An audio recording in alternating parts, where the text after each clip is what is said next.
कि अच्छी कहानियां हमें निगाह देती हैं, लेकिन अच्छे और बुरे से परे वो कहानियां, वो उपन्यास, वो महाकाव्य, वो कविताएं हम पर कुछ अंधताएं भी थोपती हैं। मुझे पियरे मार्शे की एक बात याद आई, जो एक फ्रेंच मार्क्सवादी है।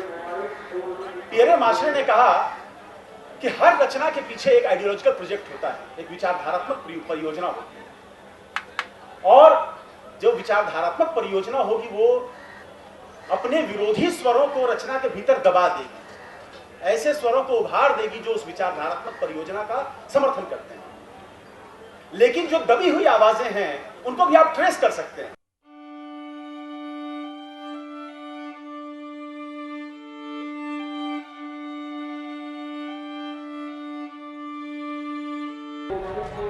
एक बहुत ही मिला जुला किस्म का एड्रेसी ग्रुप, संबोधि समूह मेरे सामने है, और मैं जानता हूं कि उसमें कुछ लोग हैं जो साहित्य के भीतर चल रही बहसों से मुझसे भी ज्यादा परिचित हैं, कुछ लोग हैं जो उसमें अभी प्रवेश नहीं कर पाए। तो ये दोनों तरह के समूह मेरे सामने हैं। जो विषय मुझे दिया गया है इसके बारे में मैं पहले अपनी अस्पष्टता स्पष्ट कर दूं।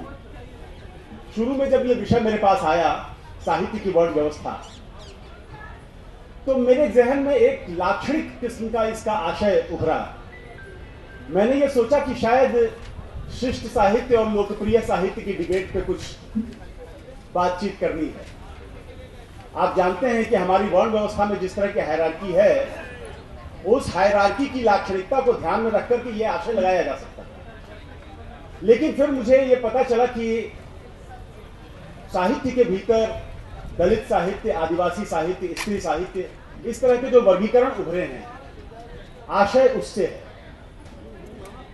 अब ये जो वर्गीकरण है दोस्तों, न तो सीधे सीधे इसका गुणगान करने का कोई मतलब है, न सीधे सीधे इसका विरोध करने का कोई मतलब है। मैं अपनी बेस लाइन बिल्कुल स्पष्ट कर देना चाहता हूं। है क्या कि जिसे हम यथार्थ कहते हैं, हमारे आसपास बहुत सारी चीजें बिल्कुल बिना किसी शेप के फैले हुए पानी की तरह होती हैं। जब हम उसको एक आकार देने की कोशिश करते हैं अपनी समझ में, तो हम उसे यथार्थ कहते हैं। और ये जो यथार्थ है, ये कभी भी बहुत इकहरे और बहुत आसान किस्म के फॉर्मुलेशंस की पकड़ में नहीं आता। हमारी दिक्कत क्या है कि हम फॉर्मुलेशंस हमेशा इकहरा और आसान बनाने की कोशिश करते हैं, ताकि वो बहुत आसानी से कन्वे हो जाए, हम जिसको भी कहें उसको वो बात समझ में आ जाए।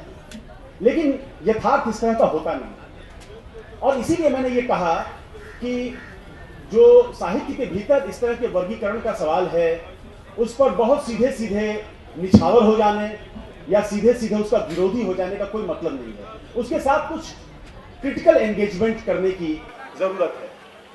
जैसे मैं आपको इस तरह के सीधे सीधे विरोध का एक उदाहरण देता हूं। बहुत चलने वाला आर्गुमेंट है कि साहब ये दलित साहित्य और आदिवासी साहित्य क्या होता है, साहित्य इन सब से ऊपर है, साहित्य में जातिवाद नहीं चलेगा, साहित्य में आरक्षण नहीं चलेगा। मैं बिना नाम लिए हुए कोट कर रहा हूं, हमारे दोस्त जानते हैं कि ये शब्द किसके हैं। ये जो शब्दावली है सुनने में बहुत ही निरापद किस्म की लगती है कि साहित्य में आरक्षण नहीं चलेगा, साहित्य में जातिवाद नहीं चलेगा।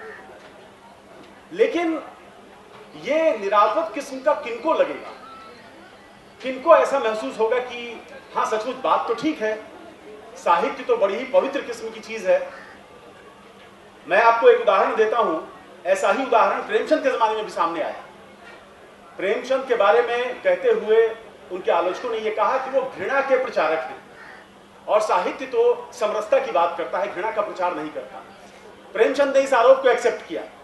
उन्होंने कहा कि हाँ, घृणा का प्रचार करने की जरूरत है, इस समाज में इस तरह की घृणा जरूरी है जो यथास्थिति को तोड़े, और जो वर्चस्व और मातहती की जो बनी हुई संरचनाएं हैं, हम में कोई ताकतवर होता है, कोई उसके ताकत के अधीन होता है, ये जो संरचना है समाज में, तो ये दोनों किस्म के संगठनों का जो ये अंतर है, यह बताता है कि ऊंची जातियों का संगठन जातिवाद की श्रेणी में आता है, लेकिन तथाकथित निम्न जातियों का संगठन जातिवाद की श्रेणी में नहीं आता। वो एक सामाजिक हायरार्की को, एक पदानुक्रम को तोड़ने के लिए, उसको सबवर्ट करने के लिए आता है। ठीक इसी तरीके से मैं साहित्य की वर्ण व्यवस्था के प्रश्न को भी देखना चाहता हूं। जो समाज की वर्ण व्यवस्था है वह समाज के पदानुक्रम को बनाए रखने के लिए है और अपनी मूल प्रकृति में ब्राह्मणवादी है। जो साहित्य की वर्ण व्यवस्था है, यानी जिस पर आरोप है वर्ण व्यवस्था होने का, वह उस पदानुक्रम को तोड़ने के लिए, उसको सबवर्ट करने के लिए और ब्राह्मणवाद की मुखालफत करने के लिए। तो इसीलिए साहित्य में दलित की श्रेणी बनाना, आदिवासी की श्रेणी बनाना, स्त्री की श्रेणी बनाना मेरी दृष्टि में कतई गलत नहीं है और इसको इसी रूप में देखे जाने की जरूरत है। ऐसा नहीं है कि जब से दलित साहित्य का उभार हुआ तभी से दलित प्रश्न साहित्य में आया। दलितों के बारे में उससे पहले भी लिखी जाती रही चीजें। प्रेमचंद का साहित्य इसका गवाह है। प्रेमचंद के यहाँ आपको दूध का दाम और सदगति और ठाकुर का कुआं और कफन, इस तरह की कहानियां मिलती हैं। गोदान में ऐसे प्रसंग मिलते हैं, कर्मभूमि में ऐसे प्रसंग मिलते हैं। ये प्रेमचंद के बड़े नामी उपन्यास हैं। लेकिन प्रेमचंद का पूरा लेखन, जैसा कि दलित लेखकों का कहना है, अंततः एक यातना से गुजरते हुए व्यक्ति का लेखन नहीं है, वह सहानुभूति का लेखन है। और दलित सिद्धांतकार इस बात में बहुत दूर तक सही है।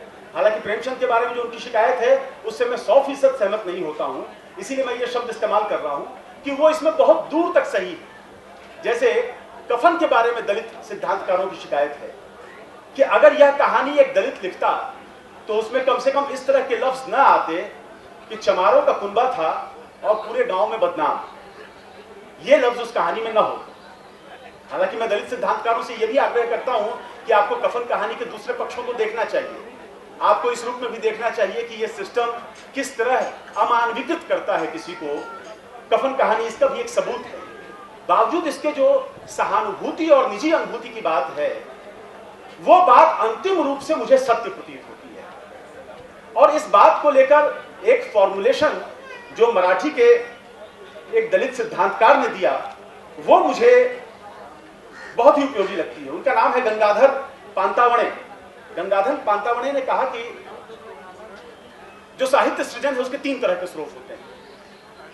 एक तो अपना निजी अनुभव, जिस ताप को आपने खुद झेला है उस अनुभव से आप साहित्य लिखते हैं। दूसरा, सहानुभूति के साथ दूसरे को देखते हुए उसकी अनुभूति का ज्ञान करना और उसके बारे में लिखना।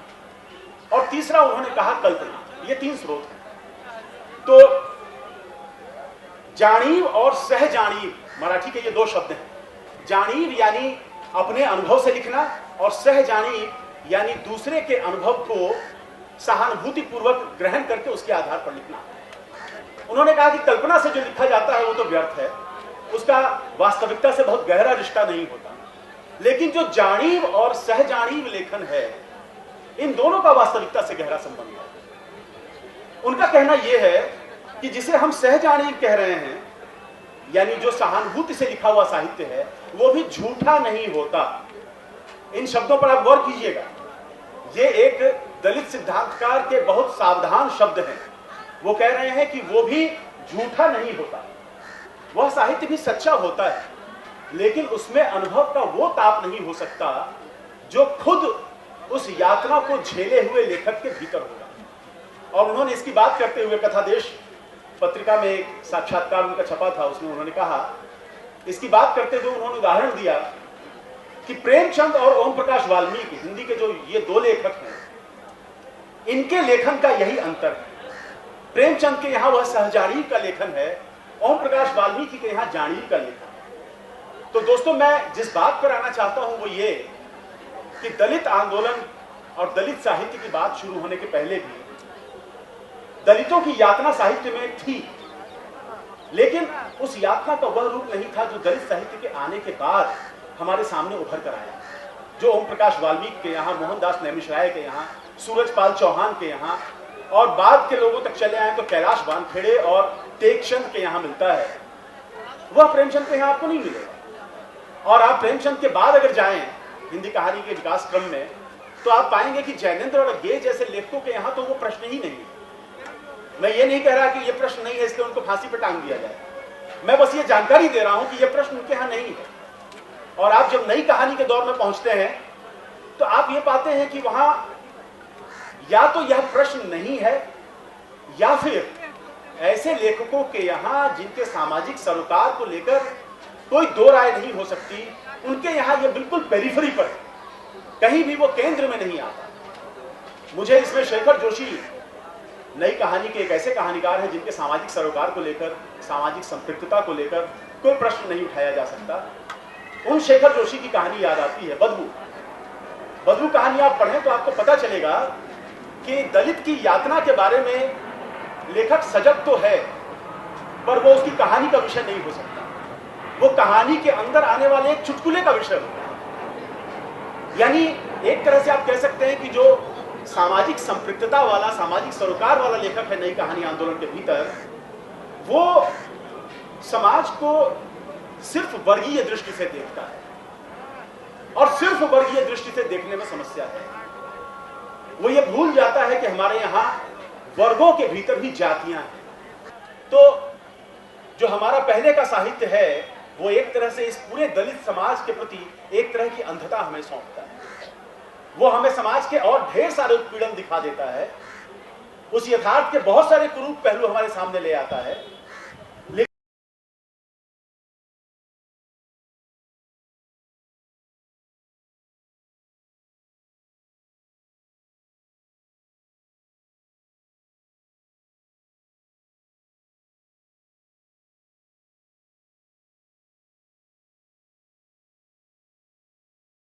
पहले कुछ भी नहीं था। पहले एक आदमी काढ़ा था, एक काढ़ा था, और काढ़ा में से कोई एक प्राणी पैदा हुआ। अब वो प्राणी क्या था, अमीबा रहा होगा या जो भी रहा हो। और उसके बाद फिर ईश्वर आए, फिर मनुष्य आए। छतों पर आती हैं लड़कियां, अब भी छतों पर आती हैं लड़कियां, मेरी जिंदगी पर पड़ती हैं उनकी परछाइयां। अब भी छतों पर आती हैं लड़कियां, मेरी जिंदगी पर पड़ती हैं उनकी परछाइयां। गो की लड़कियां आई हैं उन लड़कों के लिए, गो की लड़कियां आई हैं उन लड़कों के लिए।